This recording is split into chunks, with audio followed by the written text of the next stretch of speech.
So how do the world's most dominant companies build an advantage that seems almost unfair? An edge that lasts for years, not just a quarter. It's one of the biggest questions in business. And today, we're going to crack open the single most powerful framework that top consultants and strategists use to find the answer: the value chain. So what is that secret? Is it some genius new product? A viral marketing campaign? Well, here's the thing. It's almost never just one magic bullet. A truly lasting advantage isn't found, it's built. It's engineered, systematically, piece by piece. And the blueprint for that whole process, it comes from one of the godfathers of business strategy. And that brings us to this guy, Michael Porter. What he's saying here is, honestly, revolutionary.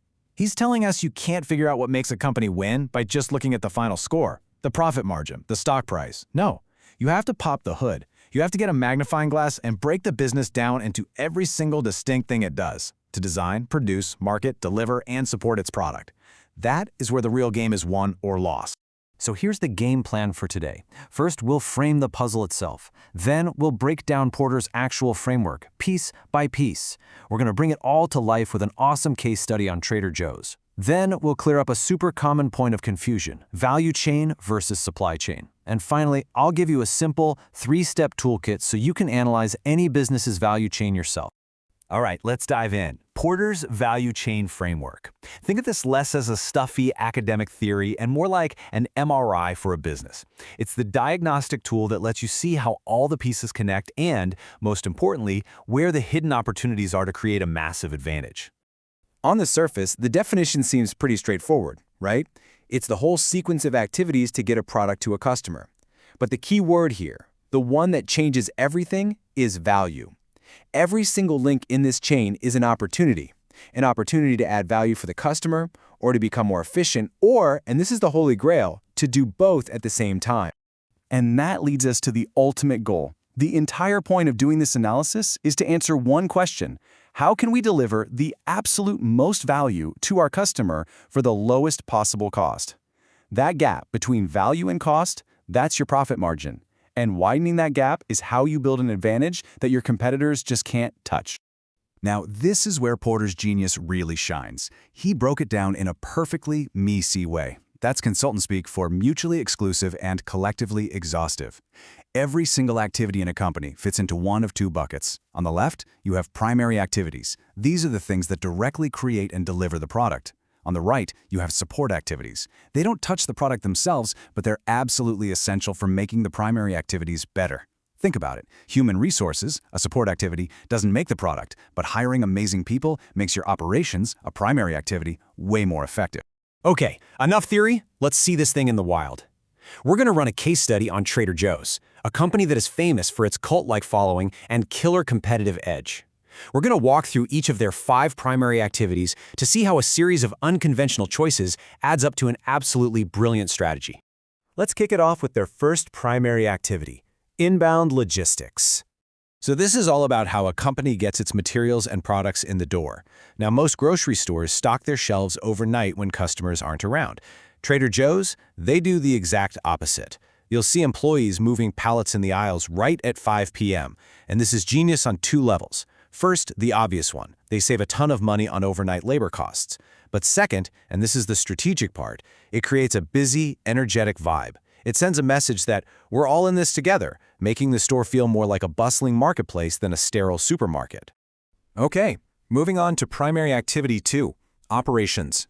For a retailer like Trader Joe's, operations isn't about running a factory, it's about curating what's on the shelves.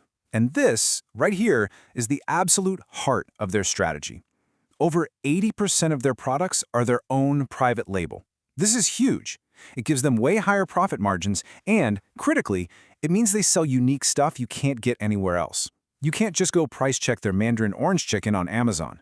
This control is their moat.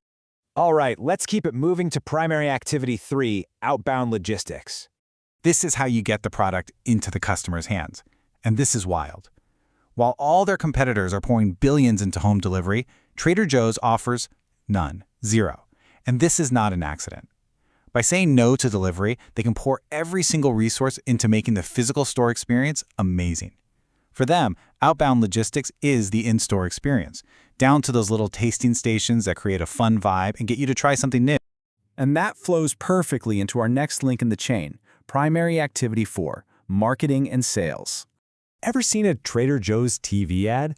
Me neither, because they barely do any traditional advertising. Instead, their marketing is their value chain. The quirky product labels, the friendly employees in Hawaiian shirts, that fun atmosphere we talked about, it all works together to create an incredibly powerful brand. Their customers do the marketing for them through word of mouth. It's a brilliant, self-reinforcing loop. And that leads us to the final primary activity, the one that seals the deal, service. This is how they create die-hard fans. First, you'll notice there are a lot of employees on the floor, and they're all trained to be helpful and engaging. And then there's the legendary no questions asked return policy. You can literally bring back a half-eaten bag of chips you didn't like and get a full refund. I mean, think about that. That's not just a policy. It's a giant sign that says, "We trust you," and it completely removes any risk for the customer. Okay, perfect. Now that we've seen how all those pieces fit together for Trader Joe's, it's the perfect time to clear up a really common mix-up: the difference between a value chain and a supply chain. People use them interchangeably, but they are not the same thing. Here's the simplest way to think about it. A supply chain is all about the movement of physical stuff, logistics, getting parts from a supplier, making a product, and shipping it to a customer. The value chain is the whole shebang. It includes the supply chain, of course, but it also includes all the other things that create value, like R&D, marketing, customer service, all of it. So the supply chain is one critical part of the value chain. All right, for our final section. Now you get the framework, you've seen it in action, so the big question is, how do you actually use it? Let's give you the strategic toolkit. It really boils down to 3 simple steps. First, you map it out. Literally list every single primary and support activity your business does. Get granular. Second, you analyze.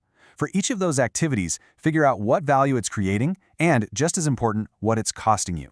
And finally, step 3 is where the magic happens. You look at that map and ask, where can we cut costs without hurting value? Or, even better, where can we invest a little more to create a unique kind of value that no one else has? That's where you find your edge.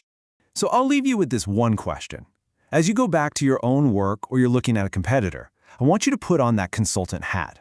Ask yourself, which single activity in the value chain, if we did it completely differently, like Trader Joe's did with their logistics, holds the most hidden power to unlock a massive, game-changing advantage? The answer to that question, well, it could change everything.